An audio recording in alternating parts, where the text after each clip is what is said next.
Hello, friends, and welcome to the Optimized Advisor Podcast, where we focus on optimizing the well-being and best practices of insurance and financial professionals today. On this show, our objective is to help you optimize your life, optimize your profession, and learn from other optimized advisors. I'm your host, Scott Heinela. We hope you enjoy the show. Hello, and welcome to the Optimized Advisor Podcast. This is Scott Heinela, your host. And welcome to part 2 of my interview with Neil Willoughby, the media content production specialist with the Producers Choice Network. In part 1, you may recall that we discussed the fundamentals of video production, where in this episode, we'll dive further into video production and post-production best practices. We certainly hope you enjoy the conversation. So moving into actual production, though, so we've got pre-production down. Yep. Or at least the fundamentals of it, and production, which is, all right, we're actually shooting now. Yep. The number one thing that I've seen throughout my career that people underestimate, besides lighting, is the need for a tripod. If you don't have a tripod for your camera, that should have been your first purchase with the camera. Or first purchase, if you're using your phone, is get a tripod with a phone mount. Right. Because a lot of well-meaning people will have their friend hold their cell phone or hold a camera and be like, hey, I can hold it real steady. Bouncing the image all around. Exactly. Exactly. Yeah. Which is great for action films, not so great for advisors. So yeah, if we're filming Jason Bourne, right, that's one thing. Most of us are not. Right. Well, that's very good advice. So, okay, I definitely have a tripod. Whenever recording professional video, use a tripod. 100%. Okay. 100%. And this may be getting ahead of ourselves. I don't think many people overlook that, I would think. I'm sorry? I would think many just kind of, turn a blind eye or just overlook that, at least initially. Right. Yeah. And, it was surprising to me at first, but the more I've seen it, the more it's a common mistake that people make. And if, moving forward, if you're like, hey, I want motion in my video, or I want the camera to walk me over here, invest in a gimbal. Because that's, a 3-axis gimbal is going to hold your camera and mute that motion, right? Make it more fluid, less shaky. That's great. Make it look better. But I would say when you're starting off, like, that's something to work towards for sure. But starting off, just stabilize your camera on a tripod. If you want to move to a different location, cut to a different location. That's fine. Right. Okay. Focus. Luckily, a lot of cameras now have autofocus settings. Your phones do. You can just tap on the screen and it'll autofocus on a face. A lot of, prosumer and professional cameras also have autofocus features built in, AI tracking and all of that. Make sure that it's tracking the subject, because I have also seen videos where someone's like, oh, hey, I had it set up. It was autofocus tracking, and it actually, instead of tracking the person in front, was tracking something in the background, and suddenly they're out of focus. And then one of these plants is in like super high definition. So, right. Lighting, again, watch your shadows, make sure your subject is well lit, and just like pre-production, because things change. And I reiterate to check your lighting and sound in both pre-production and production itself, because things change. An air conditioner in the building that might not have been on the day before when you were checking it may have kicked on. So these reminders of like, hey, be very aware of your surroundings before you start filming is going to save you a lot of trouble in post-production. Right. So with lighting too, sometimes you see those, they're carrying that like silver shade and, What's the purpose of that? And when would I be cognizant of, you know what, maybe we should have somebody helping to do that? And this is probably getting a little bit further along in terms of skill and advancement, but I think still important to know. Right, right. So there's Shininess, is that really shininess? the shades, Yeah, that's for reflection, right? got it. So reflecting, bouncing the light inside the shade to focus it in a certain direction. A lot of soft boxes will do that. Some soft boxes don't have that though, right? And a soft box is the big white square that you'll usually see over a light that diffuses your Oh, lighting. right. Okay, So okay. you have a nice soft light instead of like a focused spotlight on someone, I right? got it. Okay. Spreads that out. If you're shooting outside, a good way to get rid of shadows, if you have an extra set of hands, are bounce cards, which are usually, I mean, you can find them for like $10 on Amazon or something, but it's that white fabric or silver. Usually they're double-sided, and you can, if the sun's hitting you from this way, so you're very heavy lit on this side, Right. have somebody holding a bounce off camera down in this corner, it's going to bounce that light back off onto this side of your face. Oh, so perfect example. In my setting right now, which I do not have three lights, I have two, front and my left. I could have a bounce, what is it called? Yeah, a bounce card. A bounce guard here on my right side that would help reflect the light that's coming across, and it would help to light the opposite side of my face. Correct. Oh, interesting. Okay, Correct. good. Good to know. Okay. Yeah. So those Yeah, are all good things to know. definitely. Definitely. And then again, like we talked about, it's focusing on your performance, Mhm. um and that's something that will come, that it's a lot of people Take are multiple takes, prepare, right. practice. Well, I Like think you that said, goes being comfortable is get to do it as many times as it takes for you to start to feel comfortable. right. That's another thing too, is being comfortable with whoever's helping you on set, right? That's a um great point. If I bring somebody in that I'm super nervous about, intimidated, or just uncomfortable, that adds a whole new element. And that's it's so true. Sometimes I'll be recording and I'll say in my on my team, Danielle or Nick, like, I'm sorry, you have to leave and leave me alone so that I can get through this and just be left to myself. right. Right. And that's something I see a lot, is I've been working with advisors who aren't comfortable in front of a camera. And Mhm. as a stranger coming in, being like, all right, well, we're going to shoot your video today. The first thing I try to do is make them comfortable with me, Mhm. Mhm. talking with me about what they're talking about, because Mhm. advisors, when they're creating videos, advisors know what they're talking about. You have all of this knowledge and you want to get that out, and that's great. The barrier is feeling confident to do so. And Mhm. I think, that comes with being comfortable rehearsing in front of a camera and with the people you're shooting with. Yeah, I think a lot of it too is just it's this kind of concern of perfection too. You know, Right. we've talked a little bit about this, but just allowing yourself to be yourself and know that when you are yourself, you're going to put out your best version, your best product, as opposed to really dwelling on perfection. It doesn't turn out that way. Right. 100%. Yeah.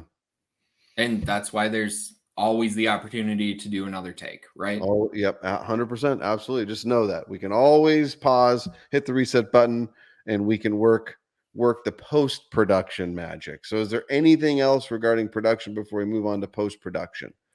Because No, I I wanted to get a little bit into software and editing, yeah, for dummies, if you will. right, right. Yeah, yeah, let's move on to post-production. Okay. Um, which is, fixing. I mean, post-production really is packaging what you spent all this time putting together into a final product. Um, and there's a great opportunity there to add value to what you've already done. Right. And that's the thing, is there's an old saying in film production or video production in general, we'll fix it in post, right? Everything we've just talked about is trying to avoid that, because it is much easier to fix it in pre-production than fix it in post-production. Right. If you don't have the issue to begin with, you don't have to fix it, right?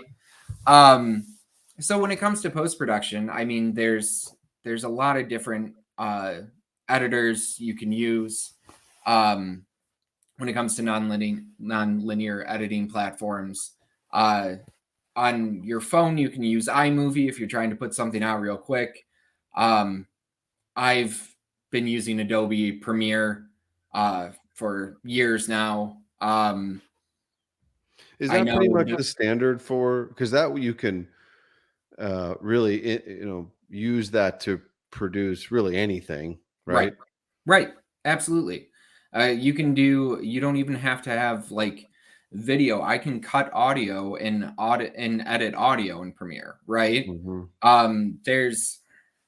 There's so many tools with it, and that's why it is the industry standard, or has been for a lot of years.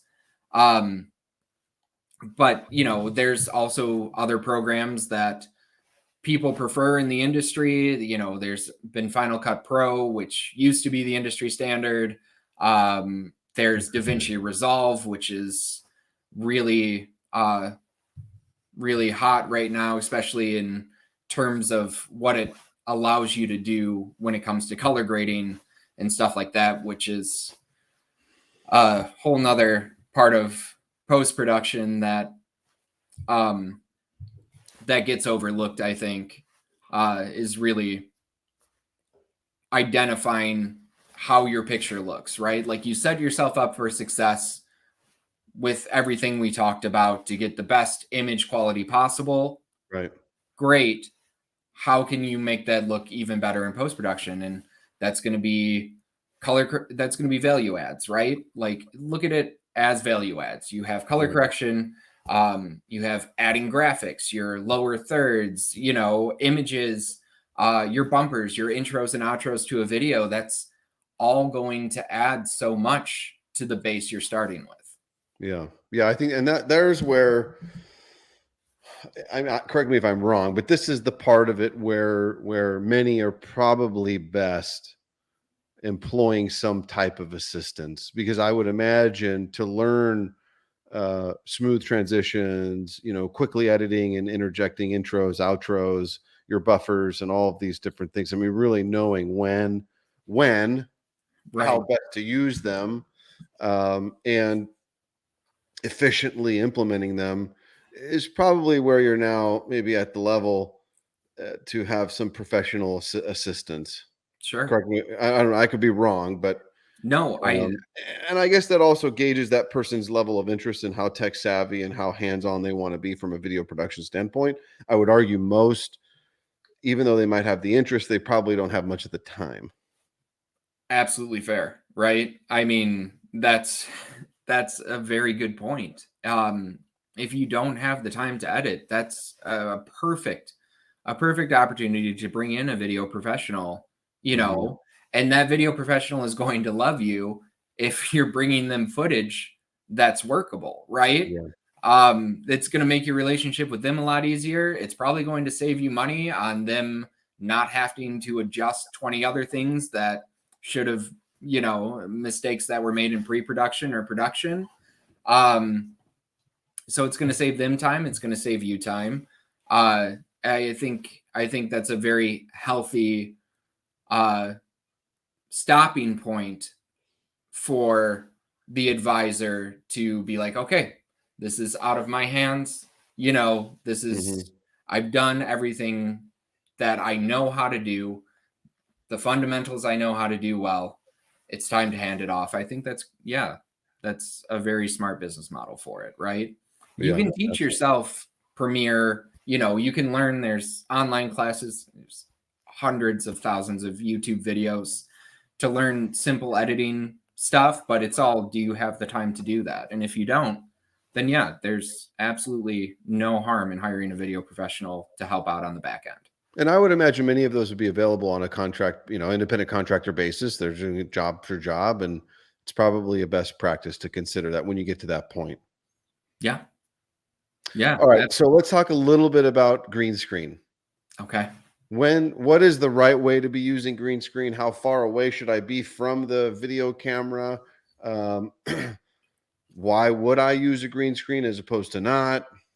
Just quick. 90 seconds, 2 minutes. Yeah. All right. So green screens are very popular right now, especially in our work from home Zoom age, because if your house is a mess, Zoom has a really nice, and I think Microsoft Teams does too, all of the web-based video conferencing platforms, right? Where you can green screen, even without a green screen, you can green screen out the background if your house is messy or, you're taking a call in bed or whatever, right? Right. Don't do that. Don't do that. But I'm sure you're absolutely right. Right.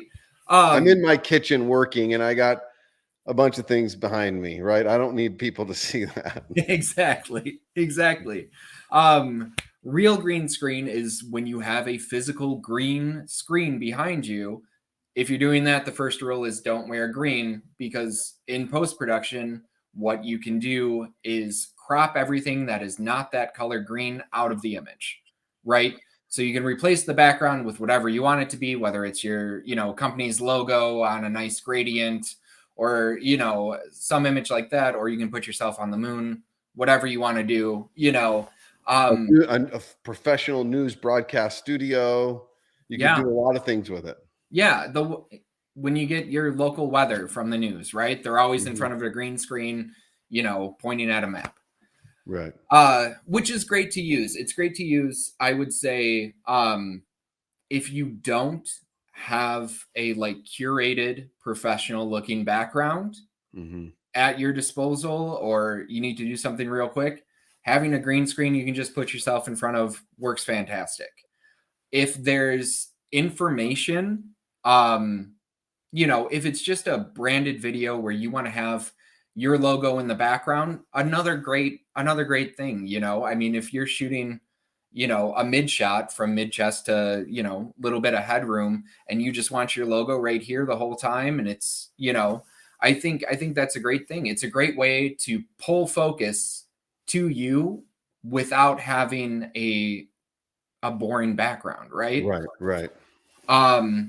Or bullet points. If I had specific bullet points that would be scrolling that I want to speak to, right? Green screen's a great tool to utilize that.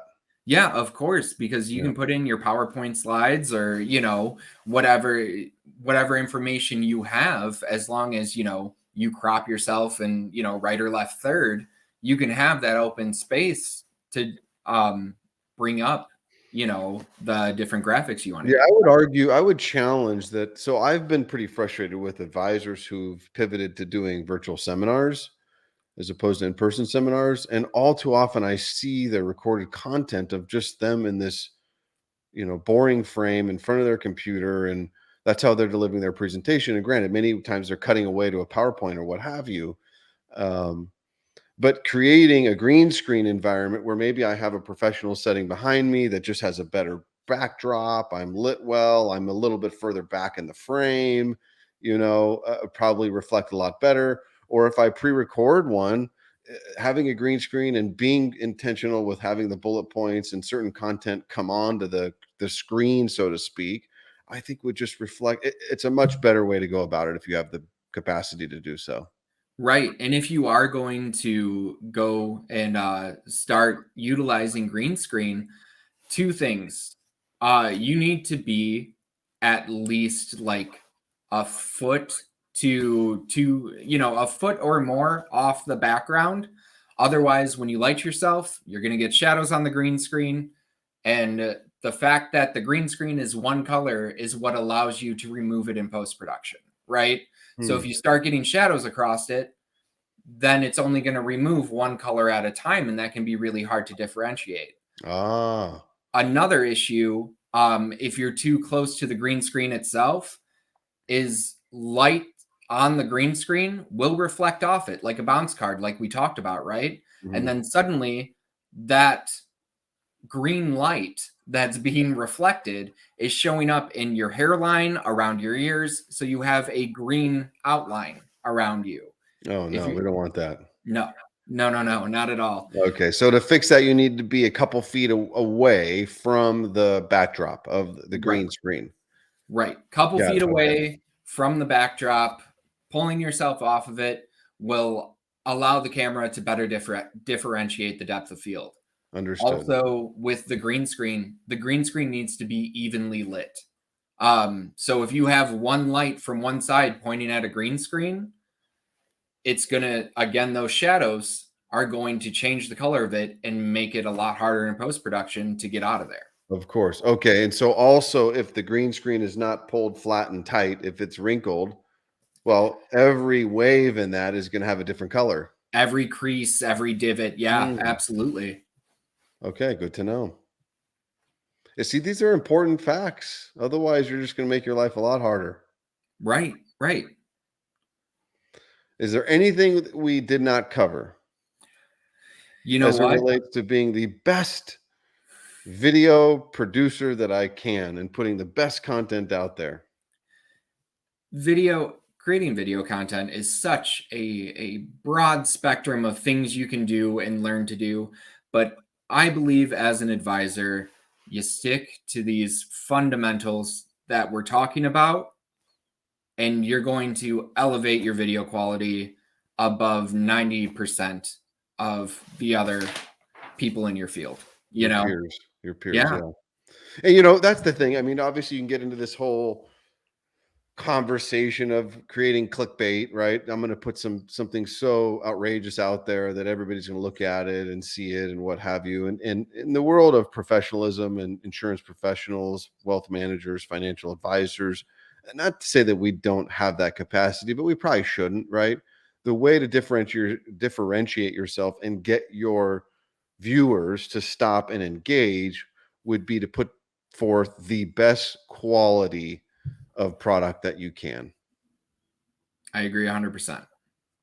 And it goes back to what we talked about, to being confident enough that your personality shines through, right? That's what's going to differentiate you from your peers, is who you are, right? Yeah, And how you're absolutely. delivering the messages. Absolutely. And that takes work, it takes time. You got to be patient with yourself again, so kind of going full circle. Um, Take action, start by doing, but when you're doing, put in 100% effort, commit to the time and patience with yourself. It will require time and patience to be successful in this and to put out that product that you're proud of, right? And also don't be bashful about engaging with professionals. Yeah. Yeah, absolutely. I mean, if you hire someone to help you with video content, their goal is to create better video for you. You're on the same team, Yeah, right? They're not there to sit behind a camera and judge you for your performance. Finding the right video professional that's there to encourage you to, elevate your content and make the best possible, video that you can, is the goal, right? That's the united goal at yeah, the end of the day. yeah, absolutely. Yeah, just committing to removing yourself from video production. If I'm putting myself out there on social media, I'm probably using video content. So first and foremost, if you're going to be putting yourself out there in social media world, whatever platform that is, or multiple platforms, that's the one element of it. The other part of it is, okay, what's the product look like that I'm going to be putting out there? And they do coincide. Right. If social media, you got to be consistent. We know that. We've had a previous conversation and podcast on that. And from a video production standpoint, which the many cases the two go hand in hand, you also got to learn how to do proper video. That's how you're going to be optimized as an advisor, right? In delivering what you should be and what your customers and your practice deserves. No question. 100%. on the This note. was great. Thank you for your time. Very, very much so, Neil. You're doing great work. You are a wonderful asset, and we are blessed that we've got access to somebody like you. If anybody of our listeners wanted to reach out to you, how would they do so? They can reach me by email, neilw@mailpcn.com. There you go. Awesome. Thank you so much for having me, Scott. It was great talking to you today. That was fantastic. Very enlightening and educational. Appreciate it. Yeah, absolutely. Take care. Thank you for tuning in to today's episode. Please subscribe, like, share, leave a comment or review. Be sure to check us out on social media at Optimized Advisor Podcast. Till next time.